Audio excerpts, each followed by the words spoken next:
नमस्कार दर्शक बंधु आज वीडियो को आपण मानक स्वागत। आज वीडियोटी बिछा राशि व्यक्ति विशेष विशेष गुरुत्वपूर्ण अटे कहीं आज वीडियो आम आलोचना कर मासिक राशिफल विषय जहाँकि आपणकर अक्टोबर मास 2025 किपर कटो और आपण जीवन में कौन सब घटापी जाऊँगी से विषय में आलोचना कर स्वास्थ्य शिक्षा प्रेम जीवन वैवाहिक जीवन भाग्य क्यारियर व्यापार वाणिज्य किपर रही विषय आलोचना कर आपण नवग्रह स्थिति किपर रही विषय भी आलोचना कर जो ग्रह आपन खराब फल प्रदान कर प्रतिकार तेज दर्शक बंधु आपण मैंने निश्चित वीडियो को आरंभ शेष पर्यंत निश्चित देखूँ। जदि एपर्यंत मो चैनल को सब्सक्राइब करना ताले मो चैनल को सब्सक्राइब करी वीडियो को गोटे लाइक करी कमेंट बॉक्स रे जय जगन्नाथ अवश्य लिखंतु। तेबे दर्शक बंधु आ डेरी नक चलतु भिडटी को आरंभ करना बिछा राशि स्वामी व सेनापति मंगल ग्रह दशम घर अच्छा राहु चतुर्थ अच्छा शनि पंचम घर अच्छा गुरु अष्टम घर अच्छा शुक्र केतु दशम घर अच्छा सूर्य बुध एकादश गृह अच्छा एवं आसतु जाणी ना आपंकर स्वास्थ्य किपर देखो प्रथम घर मंगल द्वादश घर शत्रु लगे माने प्रथम हाउस को आसवे 27 अक्टोबर को जेपर्यंत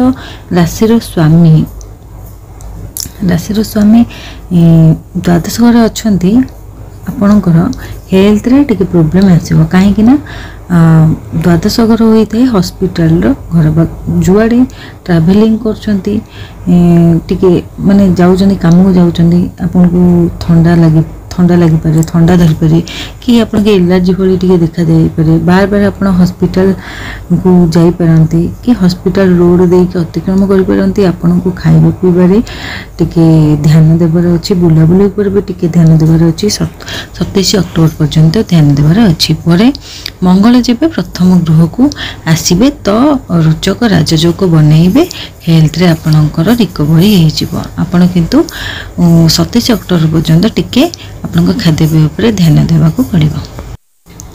एबे आसतु जानि नबा आपन शिक्षा क्षेत्र किपर चलिबो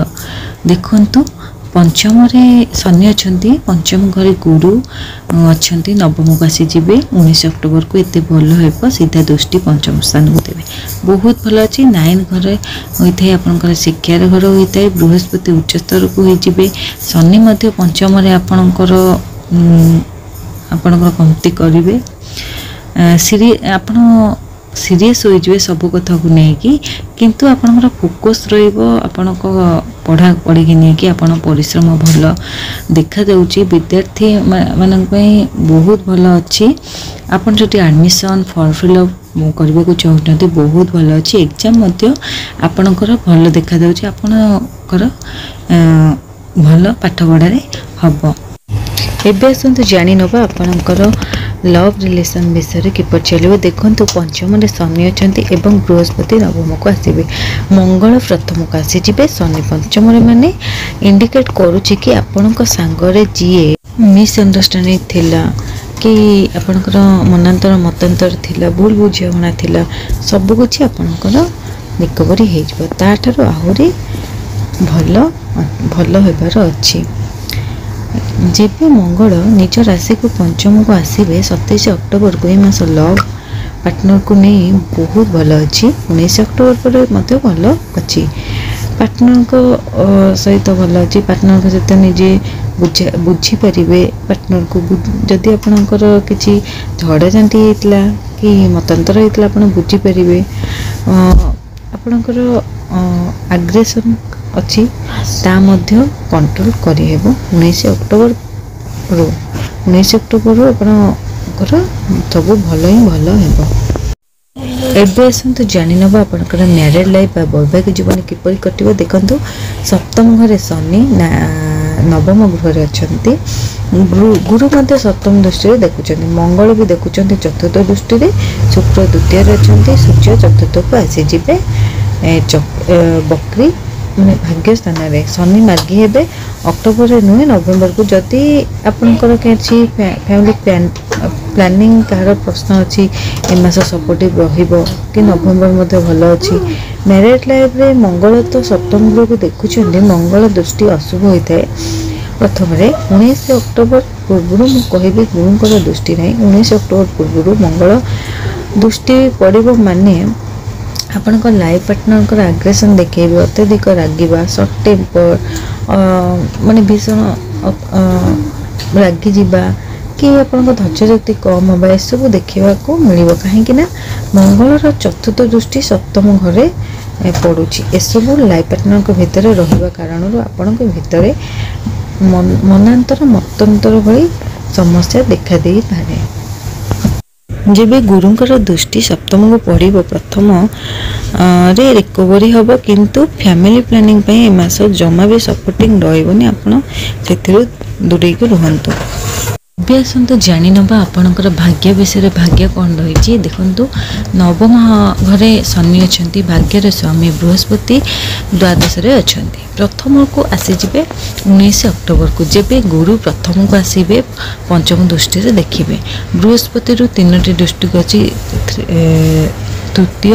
पंचम सप्तम जो कि से बसंती 19 अक्टोबर पर गुरु निज गृह को दृष्टि देवे तापर मांगलिक कार्य कि शुभ कार्य गृह निर्माण बड़ काम कि आपण किसी करने चाहते कि किणिया चाहते जानवाहन हो घर हो जगह हो कि आपण ट्रेनिंग कर जहाँ भी सब किसी काम कर सब हम शुभ देवा कहीं माने 12 वर्ष पर राशि परिवर्तन करेंगे कर्कट राशि रे प्रवेश करेंगे किसी भी करने को चाहते इन्वेस्ट हो डील हो इम्पोर्टेंट काम हो माने माने आप भावुंट कि मुझे करी बोली कर दिंतु 19 अक्टोबर पर भाग्य पूरा आपन को सपोर्ट दब आप जहाँ भी किसी करने को चाहिए सब करें। एवं आसतु जानी नवा आपणकर क्यारियर केपर चलो देखु दशम घरे मंगल किंतु मंगल चतुर्थ अच्छा मंगल सप्तम दृष्टि देखती क्यारियर को देखुं मंगलर 3टी दृष्टि अच्छी चतुर्थ घर सप्तम और अष्टम मंगल निज गृह को देखती तेरे कौन हुए ना कौन करेंगे तो निज तरीके आपण काम करेंगे स्टेट जोन रे रहिबे जदि फॉरगेट बस माने जॉब अच्छी आपण पाखे काम पूरा हेबो जदि किसी हार्डवर्क आसुची तो पूरा करने कहीं मंगल निज गृह को देखुंट तो गुरु भाग्य स्थान को देखुंट स्टार्टिंग प्रथम आपन को लगे कि टिके प्रोब्लेम कि बाधा एमती कष्ट आसीपे किंतु जेबे मंगल 6 घर माने गृह को दृष्टि पड़ो तो शेष बहुत भल हम कम पूरा माने इजिली हो स्मूथ रे पूरा हेबो। जदि प्रश्न करती मास जॉब मिलिबो कि नहीं जॉब मिलिबार पूरा बहुत अधिका अच्छी जमीती सूर्य 3rd घरे अच्छा भल अच्छी 17 अक्टोबर पूर्व बृहस्पति प्रथम को आसबे चतुर्थ दृष्टि देखिए मंगल मध्य देखिए शनि भाग्य स्थान रे काम को टिके पूरा मास क्यारियर को लेकिन भल अच्छे पूरा बहुत भल अच्छे आप जहाँ भी करेंगे। एवं आसतु जानी नवा आपण बेपार वाणिज्य विषय किपर चलिए देखो बेपार वाणिज्य भल अच्छे किंतु ये गोटे कथा देखा माने बाधा देखा दूसरी कि शुक्र लाभ रे स्वामी है कि धन स्थान अच्छा किंतु तृतीय को आसबे माने सब मिसिकी आपणकर बिजनेस रहिबो आपणकर माने आपण पैसा रोजगार करियो खर्च भी करेंगे आप टेंशन रे रही पारंती सुधा काम हो आपण ग्राहक आसबे सब काम हम किंतु टिके टेंशन रे रही पारंती ए मासरे। नवग्रहंकर आम तो जानिले सब नवग्रहंकर किपर स्थिति चलो